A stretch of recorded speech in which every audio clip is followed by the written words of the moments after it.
الحمد للہ العزیز القہار والصلاة والسلام علی النبی المختار وعلی آلہ الاطہار واصحابہ الاحیار اما بعد فاعوذ باللہ من الشیطان الرجیم بسم اللہ الرحمن الرحیم قل لا اسألکم علیہ اجرا الا المودۃ فی القربى ان اللہ وملائکتہ یصلون علی النبی یا ایھا الذین آمنوا صلوا علیہ وسلموا تسلیما اللہم صل علی سیدنا و اصحاب سیدنا و مولانا محمد وبارک وسلم وصلی علیہ الصلاۃ والسلام علیک یا رسول اللہ وعلی آلک و اصحابک یا سیدی یا حبیب اللہ۔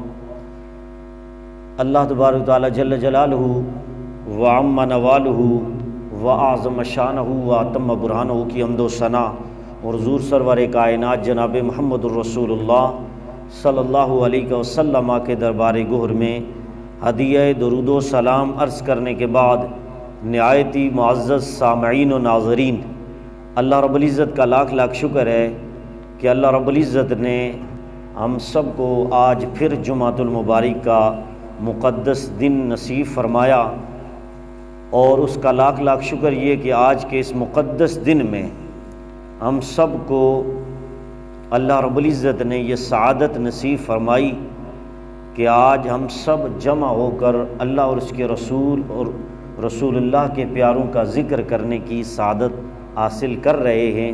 میں دعا کرتا ہوں کہ قرآن و سنت کے ابلاغ اور فہم کو صحیح معنوں میں ہم سب کو سمجھنے کی توفیق عطا فرمائے۔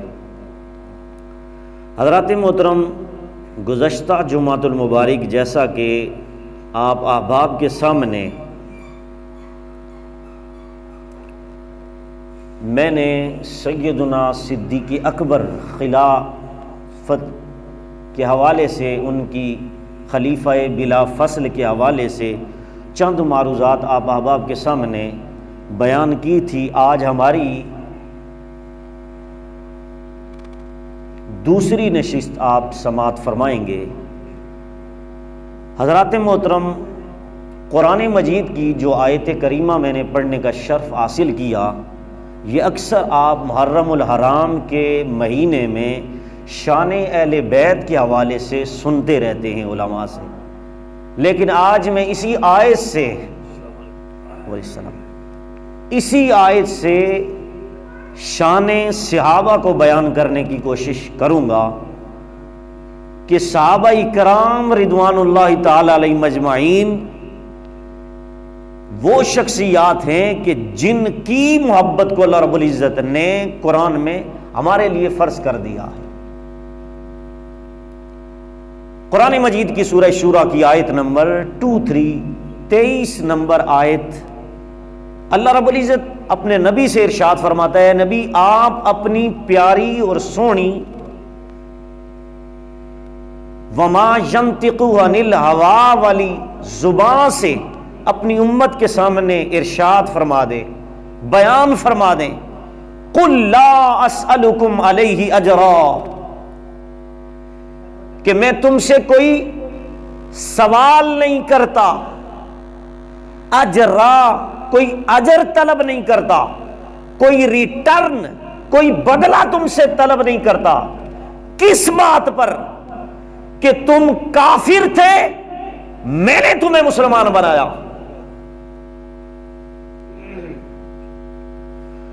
اور تم ایک دوسرے کے دشمن تھے، میں نے تمہارے دل میں محبت کو ڈال کر تمہیں بھائی بھائی بنا دیا، تم جہنم کے کنارے پہنچ چکے تھے، اس بات کا میں تم سے کوئی ریٹرن بدلہ نہیں مانگتا۔ وَكُنْتُمْ عَلَى شَفَا حُفْرَةٍ مِّنَ النَّارِ، سورہ آل عمران آیت نمبر 179، قرآن کہتا ہے وَكُنْتُمْ عَلَى شَفَا حُفْرَةٍ مِّنَ النَّارِ، تم جہنم کے قریب تک پہنچ چکے تھے، میرے نبی نے پیچھے پشت سے پکڑ کر تمہیں بچا لیا۔ کہا اس بات پر بھی تم سے میں کوئی ریٹرن، کوئی بدلہ، کوئی اجر طلب نہیں کرتا، ہاں الا مگر ایک چیز تم سے طلب کرتا ہوں۔ اب قرآن کا مطالعہ کیا جائے تو 1.25 لاکھ انبیاء کرام نے جو اپنی امت کو تبلیغ کی، اللہ اور اس کے رسول کے فرامین بتائے، جو بھی انہوں نے امت پر احسان کیے، ایک احسان کا بھی بدلہ امت سے نہیں مانگا۔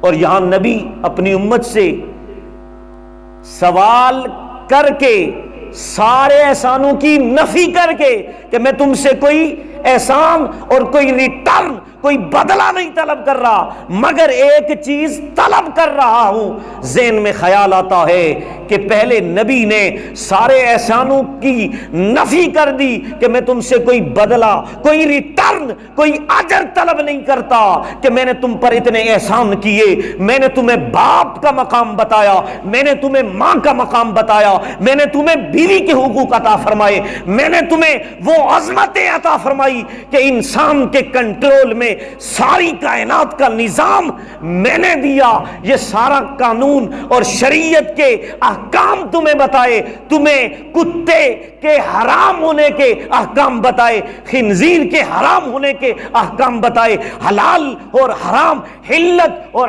حلت کے حوالے سے سارے احکام میں نے تمہارے سامنے بیان کیے، لیکن تم سے ریٹرن، کوئی بدلہ نہیں طلب کر رہا۔ لیکن یہاں سوال قائم ہوتا ہے کہ جب سارے نبیوں نے ایسا کیا کہ جس نبی نے بھی اپنی امت کے ساتھ کوئی احسان کیا، ان اجریہ الا علی اللہ کے لفظ موجود ہیں، قرآن میں کئی آیتیں موجود ہیں کہ سارے نبیوں نے کہا لا اسألکم علیہ اجرا ان اجریہ الا علی اللہ۔ سارے نبیوں نے اپنی امت کے سامنے کہا ہم نے جو تبلیغ کی، تم پر احسان کیا، تمہیں اللہ اور اس کے رسول کے فرامین بتائے، تمہیں جنتی بنانے کے طریقے اور اعمال بتائے، ہم تم سے کوئی ریٹرن اور تم سے کوئی بدلہ نہیں طلب کر رہے۔ تو بات یہ ہوئی کہ باقی نبیوں نے جب کوئی اجر طلب نہیں کیا تو میرے نبی نے کیا۔ اس میں ظاہراً یہ پتہ چلتا ہے کہ کیا پتہ میرے نبی کی شان کم ہو، اس لیے نبی امت سے کچھ طلب کر رہے ہیں، کچھ مانگ رہے ہیں۔ لیکن سنو، یہاں پر میرے نبی کا امت سے اس چیز کا طلب کرنا، بدلہ اور ریٹرن اور اس کا اجر طلب کرنا، یہ اس بات کی دلالت کرتا ہے کہ اس میں بھی میرے نبی نے فرمایا اے میرے غلاموں، جو چیز تم سے میں طلب کر رہا ہوں الا المودۃ فی القربى، کہ میرے قرب والوں کے ساتھ محبت کرنی ہے۔ کہا میں نے جو تم سے ریٹرن بدلہ مانگا ہے وہ بھی تمہارا فائدہ ہے۔ کیا فائدہ ہے؟ کہا جب تم ان قرب والوں سے مودت کرو گے تو پھر تمہیں اللہ وہ مقام عطا فرمائے گا جو ولیوں کی شانیں ہوا کرتی ہیں۔ یہاں پر میرے نبی نے کہا کہ میں خود تو نہیں طلب کر رہا، میرا رب مجھ سے طلب کروا رہا ہے، کیونکہ رب کہتا ہے کلا محبوب میں تجھے کہہ رہا ہوں۔ رب کہتا ہے میری بھی طلب ہے، اے نبی میری بھی طلب، تیری بھی طلب ہے۔ میری طلب یہ ہے کہ تو اپنی امت سے کچھ مانگ۔ کیا مانگ؟ لا اسألکم علیہ اجرا الا المودۃ فی القربى۔ اے رب ذوالجلال، تو نے اپنی رسالت، اپنے نبی کی رسالت کو بیان کرنے کے لیے، اس کی عظمت کو اجاگر کرنے کے لیے خود بھی کہا اے نبی میری بھی یہ طلب ہے اور تیری بھی یہ طلب ہونی چاہیے، کیونکہ امت کو کچھ تو عطا کرنے لگا ہے، اس لیے اپنی امت سے کہہ دے الا المودۃ فی القربى۔ اے پیارے مصطفیٰ، اپنی امت سے صرف ایک چیز طلب کر لے، ساری زندگی تم پر میں نے جو احسان کیے، صرف ایک ریٹرن، ایک بدلہ تم سے یہ طلب کر رہا ہوں کہ تم نے الا القربى، میرے قرب والوں سے مودت کرنی ہے، قرب والوں سے مودت کرنی ہے۔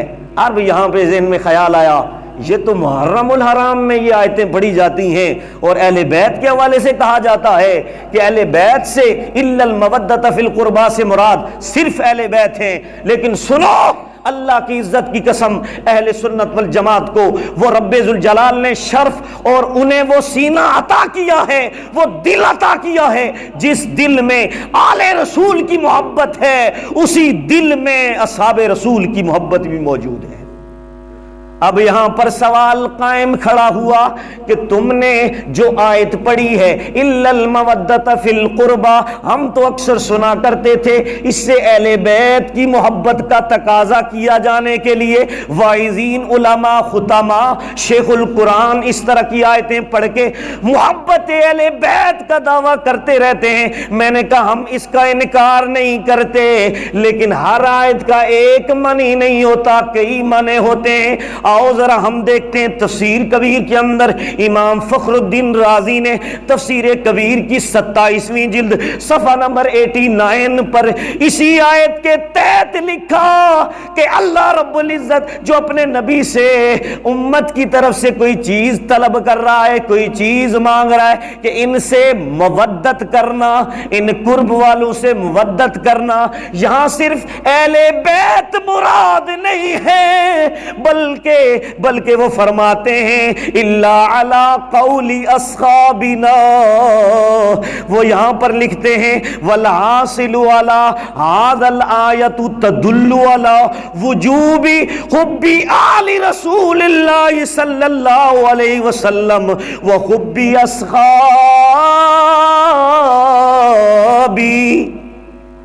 فرماتے ہیں یہاں اس آیت کے اندر امام فخر الدین رازی جو محدثین اور مفسرین کا چوٹی کا بندہ ہے، وہ اپنی تفسیر کے اندر امام فخر الدین رازی لکھتے ہیں یہ آیت اس چیز کی دلیل ہے کہ اللہ رب العزت نے واجب کر دیا ہے کہ تم اہل بیت سے بھی مودت کرو اور اصحاب رسول سے بھی مودت کرو۔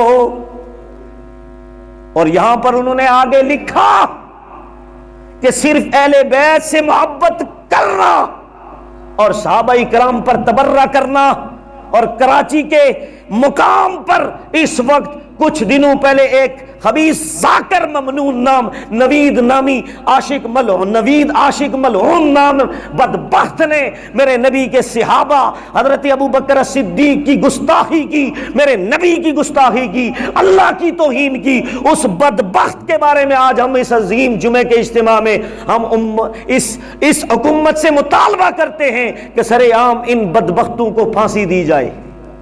اس طرح کے بدبخت لوگ اس امت کے اندر موجود ہیں جو آئے دن نبی کی آل اور نبی کے اصحاب پر بھونکتے رہتے ہیں کتے کی طرح۔ تو اس لیے میں آج کے اس عظیم اجتماع میں اپنا احتجاج ریکارڈ کرنا چاہتا ہوں کہ اس ملعون نوید عاشق نامی ذاکر بندے کو جو شیعہ کا بندہ تھا، اس کمینے شخص نے سیدنا ابو بکر صدیق سے لے کر 1.25 لاکھ صحابہ کرام کی توہین کی اور اہل بیت کی توہین کی، یہاں تک کہ رسول اللہ کی توہین کے ساتھ اس بدبخت نے میرے رب کی بھی توہین کر ڈالی۔ کہو لعنت ہو ایسے شخص پر۔ تو یاد رکھو یہاں پر جن ہستیوں کی محبت کو قرآن نے واجب قرار دیا، فرض قرار دیا، وہ اصحاب رسول بھی ہیں، وہ آل رسول بھی ہیں، لیکن یاد رکھو جو اہل بیت سے محبت کرے اور صحابہ کو بھونکے وہ رافضی کتا ہے، اور جو صحابہ کرام سے پیار کرے اور اہل بیت سے بغض رکھے، ہم اس ناسبی کو، اس خوارج اس پر بھی لعنت بھیجتے ہیں۔ اللہ کا شکر ہے ہمارے سینے اہل بیت کی محبت کے لیے بھی ہر وقت معجزن رہتے ہیں، اور صحابہ کرام اور اہل بیت دونوں کی محبت ہمارے دل کے اندر مجتمع ہوتی ہے، اور یہ ایمان کا تقاضا ہے، اور یہ اللہ کا قرآن ہے، اور قرآن میں اللہ رب العزت نے ان ہستیوں کی محبت کو واجب قرار دیا۔ لیکن یاد رکھو پوری کائنات میں کوئی فرقہ دیکھو، کوئی مذہب دیکھو، کسی فرقے کے اندر دیکھو، صرف ایک ہی اہل سنہ والجماع مذہب ہے کہ جس کے اندر یہ امتیازی ترہ ہے اس جماعت کا کہ اللہ رب العزت نے یہ شرف صرف یہ سینہ اور یہ دل صرف اہل سنہ والجماع کو عطا کیا گیا ہے کہ جن کے دلوں کے اندر اصحاب کی محبت بھی موجود ہے، آل کی بھی محبت بھی موجود ہے، امت کے اولیاء کی محبت بھی موجود ہے۔ اور یہاں پر امام فخر الدین رازی نے واضح طور پر یہ لفظ لکھا، وہ لکھتے ہیں الا علی قول اصحابنا اہل سنت والجماعہ، یہ قول اور یہ مذہب اور مختار مذہب ہے، متفقہ مذہب ہے کہ یہ بات اہل سنہ والجماعہ کے مطابق یہ اتفاقی مسئلہ ہے کہ اہل سنت والجماعت اس آیت کے تحت صحابہ کرام کی محبت کو بھی واجب سمجھتے ہیں اور اہل بیت کی محبت کو بھی واجب سمجھتے ہیں۔ کیا سمجھتے ہیں؟ واجب سمجھتے ہیں۔ آئیے آگے چلیے، اللہ رب العزت کے نبی نے کیا فرامین بیان فرمائے، سنیے۔ اللہ رب العزت قرآن مجید کے اندر سورہ بقرہ کی آیت نمبر سورت نمبر 33 اور آیت نمبر 33 سورہ احزاب ہے، 22واں پارہ ہے، پارہ نمبر 22، سورت کا نمبر 33 اور آیت نمبر بھی 33 ہے۔ اللہ رب العزت آل بیت کی شان کو بیان کرتے ہوئے کیا کہتا ہے؟ کیونکہ یہ پاک ہستیاں ہیں، صحابہ بھی پاک، اہل بیت بھی پاک ہیں، اور قرآن نے دونوں کو پاک کہا ہے، دونوں کو پاک کہا ہے۔ اب جو پاک کی توہین کرے وہ خود ناپاک ہوتا ہے۔ سنیے، انما یرید اللہ لیذھب عنکم الرجس اہل البیت ویطہرکم تطہیرا کی صورت میں میرا رب کہتا ہے پس ہم ارادہ کرتے ہیں کہ اللہ چاہتا ہی یہی ہے، اے نبی کے گھر والوں ہم آپ کو پاک کر دیں، اور ایسا پاک کریں، رجس سے ایسا پاک کریں کہ جو تمہیں ناپاک سمجھے وہ خود ناپاک ہے۔ قرآن کہتا ہے اہل بیت پاک ہے۔ اب جب اہل بیت کی بات آئی قرآن نے انہیں پاک کہا، اب صحابہ کی بات آئی، سنو، ہم ایک پہلو کو نہیں دیکھتے، ہم دونوں پہلو کو دیکھتے ہیں۔ آئیے، جب میرے نبی کے صحابہ کی باری آئی تو قرآن کیا کہتا ہے؟ سنو، سورہ الانفال آیت نمبر سورت نمبر 8 آیت نمبر 11 قرآن کیا کہتا ہے؟ سنیے، قرآن کہتا ہے، لیکن اس سے قبل میں ایک اور آیت کا سہارا لے کر چلوں۔ میرے رب ذوالجلال نے جناب ابراہیم علیہ السلام سے ارشاد فرمایا، اے ابراہیم تم میرے خانہ کعبہ کی تعبیر کرو۔ حضرت ابراہیم علیہ السلام نے خانہ کعبہ کی تعمیری سلسلہ شروع کر دیا۔ جب تعمیر ہو گیا، کعبۃ اللہ بن گیا، مسجد حرام بن گئی، اللہ رب العزت نے قرآن کی آیت سورہ بقرہ کی آیت نمبر 125 اتاری۔ میرے رب نے فرمایا وَعِیدْنَا إِلَىٰ إِبْرَاهِيمَ وَإِسْمَاعِيلَ أَن طَهِّرَ بَيْتِيَ لِلطَّائِفِينَ وَالْعَاكِفِينَ وَالرُّكَّعِ السُّجُودِ۔ میرے رب نے کیا کہا؟ اب ایک ہے آل بیت پاک اور ایک ہے گھر رب کا پاک۔ اب سب سے بڑا گھر بیت اللہ شریف ہے۔ جس وقت بیت اللہ شریف تیار ہو گیا، وہ مکمل اس کی باڈی تیار ہو گئی، سٹرکچر اس کا تیار ہو گیا، حضرت ابراہیم علیہ السلام نے جب اس کو مکمل کر دیا، رب کی بارگاہ میں جناب ابراہیم دعا کرتے ہیں، اے اللہ میں نے اور میرے بیٹے اسماعیل نے تیرے گھر کو بنا دیا ہے۔ کیا کر دیا ہے؟ تیرے گھر کو بنا دیا۔ انطاہرا، اب اللہ رب العزت نے جناب ابراہیم علیہ السلام سے حکم ارشاد فرمایا، اے ابراہیم اس گھر کو آپ پاک کر لیجئے اور اس کو پاک کر دیجئے۔ انطاہرا بیتیا للطائفین، ان کے لیے جو اعتکاف کرنے والے ہیں، جو طواف کرنے والے ہیں، جو عبادت کرنے والے، ان کے لیے اس گھر کو پاک کیجئے۔ کیا کیجئے؟ پتہ یہ چلا جب اللہ کے گھر کی باری آئی، رب نے کہا میرے گھر کو پاک کرنا ہے ابراہیم تو نے کرنا ہے، گھر کو پاک کرنا ہے اسماعیل تو نے پاک کرنا ہے۔ لیکن جب اہل بیت کی پاکی کی باری آئی، اصحاب کے پاکی کی باری آئی، رب ذوالجلال نے سورہ احزاب کی آیت نمبر 33 میں کہا ہم نے خود اہل بیت کو پاک کر دیا ہے۔ جب اپنے گھر کی باری آئی، ابراہیم سے کہا، اسماعیل سے کہا گھر کو پاک کرو، طواف کرنے والوں کے لیے، اعتکاف کرنے والوں کے لیے، عبادت کرنے والوں کے لیے، سجدہ سجود کرنے والوں کے لیے۔ لیکن اہل بیت کی شان کا عالم یہ ہے، رب سورہ احزاب کی آیت نمبر 33 میں کہتا ہے ہم نے اہل بیت کو پاک کرنے کے لیے کسی نبی کو نہیں کہا کہ اے آدم تم نے میری اہل بیت کو پاک کرنا ہے، اے عیسیٰ تو نے، اے یوسف تو نے، اے ابراہیم، اے یحییٰ، اے زکریا، سارے نبیوں میں سے کسی نبی کو بھی رب نے نہیں کہا کہ تو نے پاک کرنا ہے، تمہارے ذمے ہے ان کا پاک کرنا۔ لیکن جب باری آئی اہل بیت کی، رب نے قرآن کی آیت اتاری، کہا ہم کسی نبی کو بھی نہیں کہیں گے، کسی رسول کو بھی نہیں کہیں گے کہ ہم انہیں پاک کریں گے، بلکہ ہم خود ذمہ داری لیتے ہیں، ہم نے اپنی نبی کی آل کو پاک کر دیا ہے۔ کیا کر دیا ہے؟ پاک کر دیا ہے۔ اب ذرا سنو، آل کو پاک کرنے کے لیے یہ نص قطعی قرآن کے اندر سورہ احزاب کی سورت نمبر 33 پارہ نمبر 22 اور آیت نمبر بھی 33، جس میں رب انما یرید اللہ لیذھب عنکم الرجس اہل البیت ویطہرکم تطہیرا کی صورت میں کہتا ہے میں نے اپنے نبی کی آل کو ہر طرح کے رجس سے، اور میں نے رجس پر تقریباً 18 آیتیں ایک جمعے پر پیش کی تھی کہ کس کس چیز کو رب ذوالجلال نے رجس قرار دیا، تو اللہ رب العزت نے ان 18 آیتوں کے مطابق ان 18 رجس سے اہل بیت کو پاک کر دیا۔ اب جب باری آئی میرے اور تیرے نبی کے صحابہ کی، اب جب باری آئی نبی کے صحابہ کی تو اللہ رب العزت نے انہیں بھی پاک کر دیا، ان کی تطہیر کو بھی قرآن نے بیان کیا۔ سنو ذرا قرآن مجید کے اندر سورہ انفال سورت نمبر 8 آیت نمبر 11، قرآن کے اندر اللہ رب العزت فرماتا ہے وَيُنَزِّلُ عَلَيْكُم مِّنَ السَّمَاءِ مَاءً لِيُطَہِّرَكُم لیذھب عنکم الرجس اہل البیت ویطہرکم، اہل بیت کے لیے، اور یہاں وینزل علیکم من السماء ماء لیطہرکم ویذھب عنکم الرجس اہل البیت ولیربط علی قلوبکم ویثبت علی بہ الاقدام۔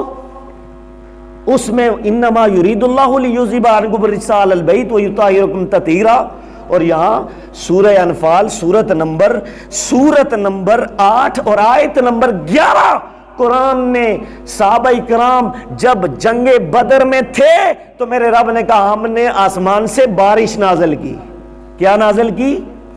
بارش نازل کی، اور بارش کو نازل کر کے میرا رب کہتا ہے ہم نے بارش اس لیے نازل کی تاکہ ہم تمہیں پاک کر دیں۔ کیا کر دیں؟ وَيُطَہِرَكُمْ، تمہیں پاک کر دیں۔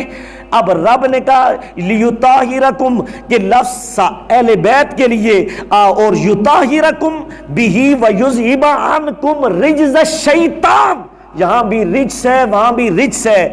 تو پتہ یہ چلا میرے رب نے جس طرح اہل بیت کو رجس سے پاک کر دیا، اسی طرح میرے رب نے اہل بیت کے ساتھ صحابہ کرام کو بھی رجس سے پاک کر دیا ہے۔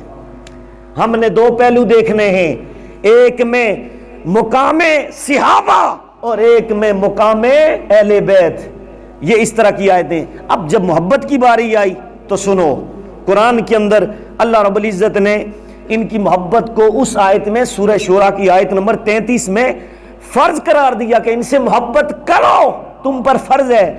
اللہ کے نبی نے کہا کہ میری بھی یہ طلب ہے میری آل سے اور میری اصحاب سے پیار کیا جائے۔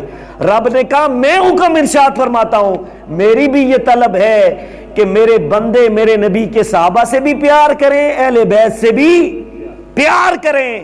اب سنیے، جب میرے نبی کی باری آئی تو میرے نبی نے ان دونوں کی محبت کو ہم پر لازمی قرار دیا ہے۔ کیسے؟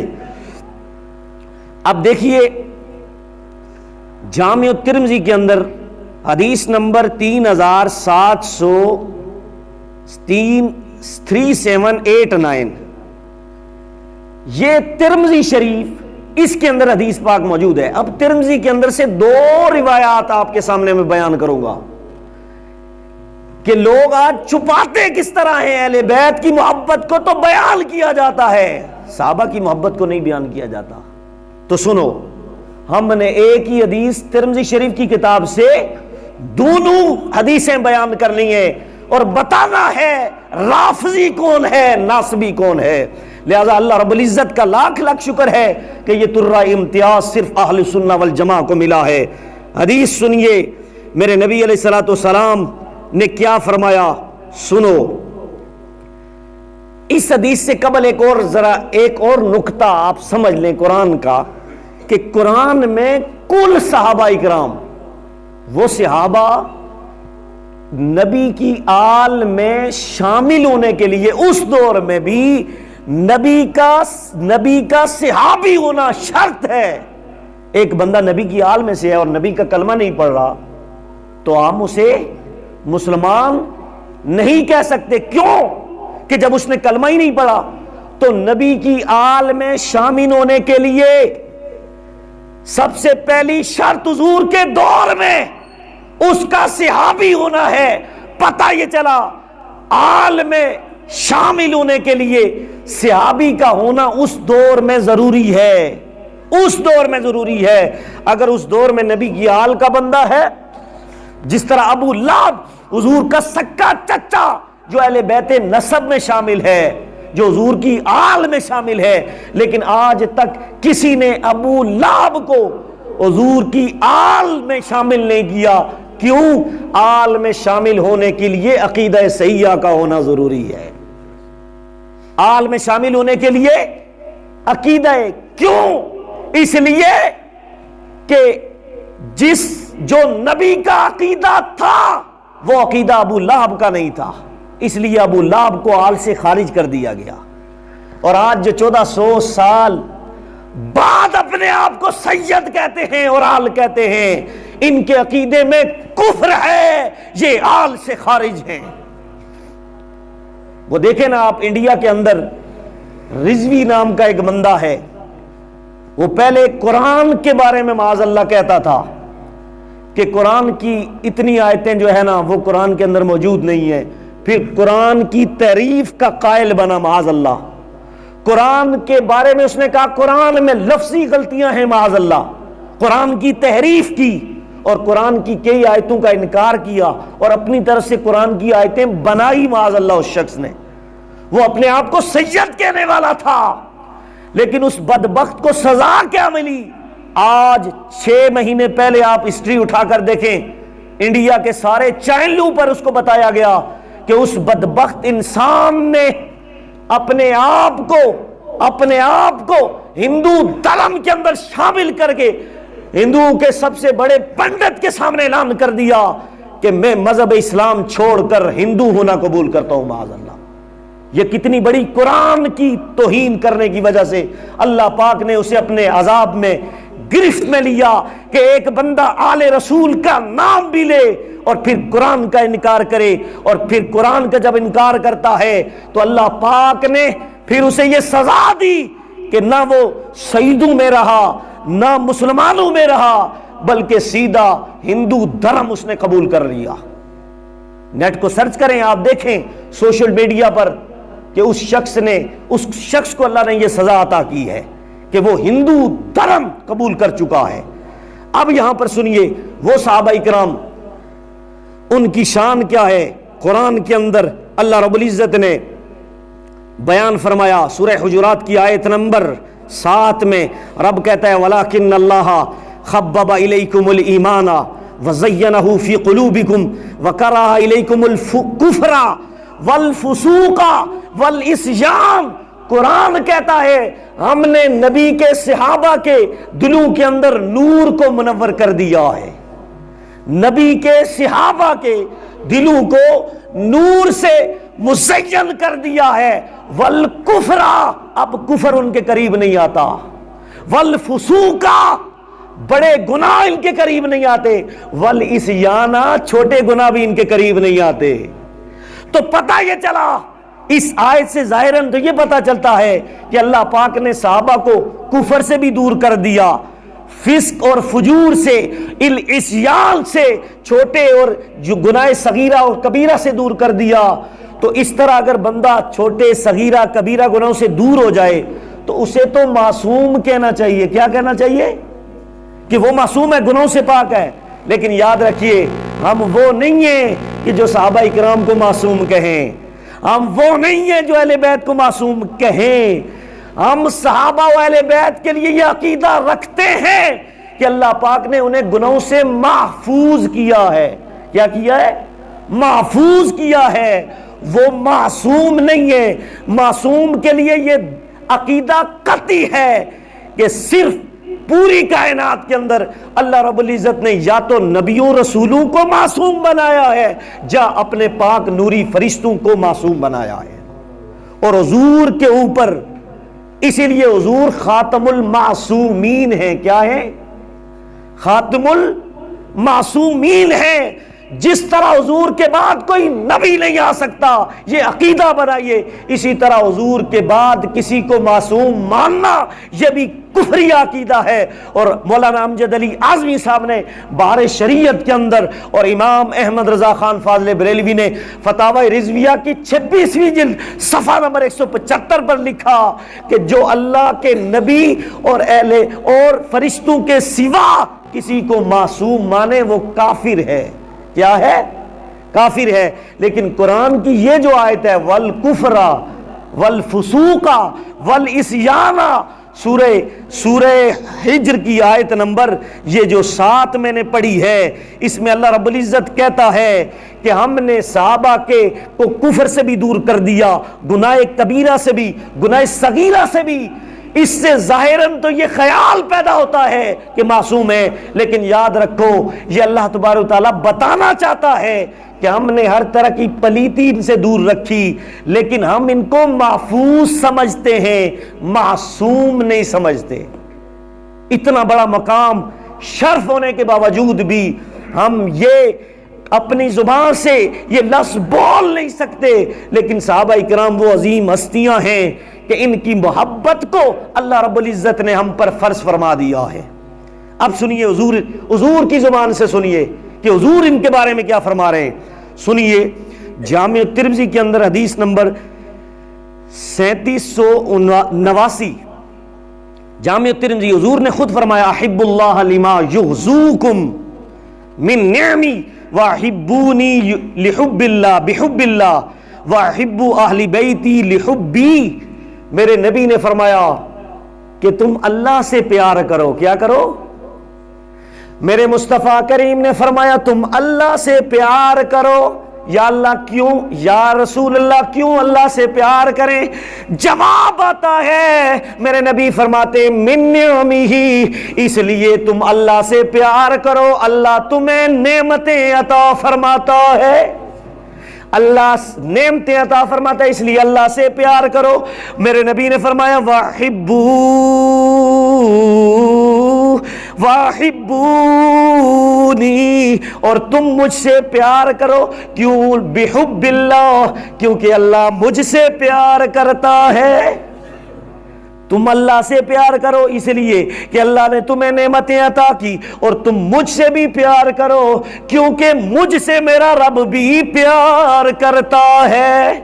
اور آگے میرے نبی نے فرمایا وَأُحِبُّ أَهْلُ بَيْتِي لِحُبِّي، اور میری اہل بیت سے پیار کرو اس لیے کہ وہ میری آل ہے، میری وجہ سے میری آل سے پیار کرو. اب یہاں پر اس آیت میں اللہ رب العزت کے نبی نے اللہ کی محبت، اپنی محبت اور اپنے اہل بیت کی محبت کو بیان کیا. اور جامع ترمذی کے اندر حدیث پاک موجود ہے. لیکن جب نبی کے صحابہ کی باری آئی تو یہی جامع ترمذی کے اندر حدیث سنیے 3862 ہے.